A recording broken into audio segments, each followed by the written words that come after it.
The chair recognizes the gentlewoman from Florida, Ms. Frankel, for 5 minutes.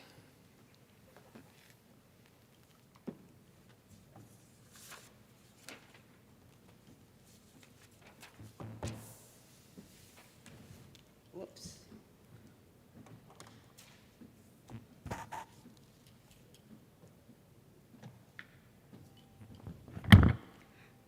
Thank you, Mr. Speaker. People sometimes ask me, what was the greatest moment in your life? And I've had a lot of great moments, but I can say, well, I'll say 3. The first was the birth of my son, Ben. And I would say the next 2 were the birth of my grandchildren, Ivo and Bruno.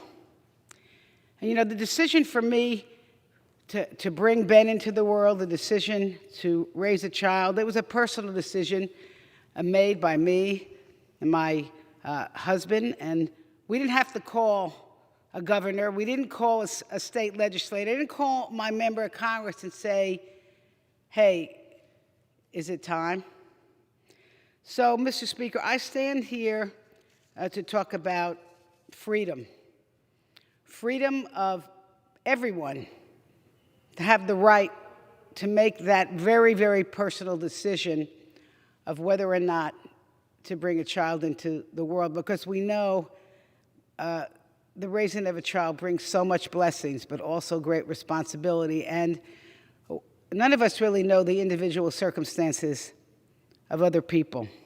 And I raise that point today, Mr. Speaker, because as I stand here in the chamber across the street at the United States Supreme Court, the court is hearing a case about a law in Mississippi that would effectively overturn the Roe v. Wade decision that has given women a right to access to abortion for the past 50 years.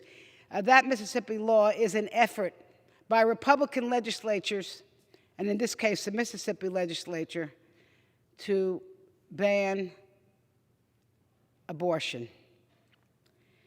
It's about politicians controlling women's bodies. It's about politicians taking away the personal decision of people to access the health care that they need.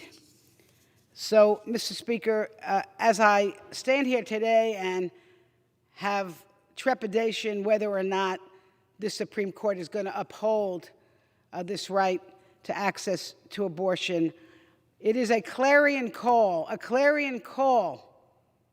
for the United States Senate across the hall to take up and pass the Women's Health Protection Act, which we passed here in the House, and that act would forever protect women's right to access to a safe, legal abortion.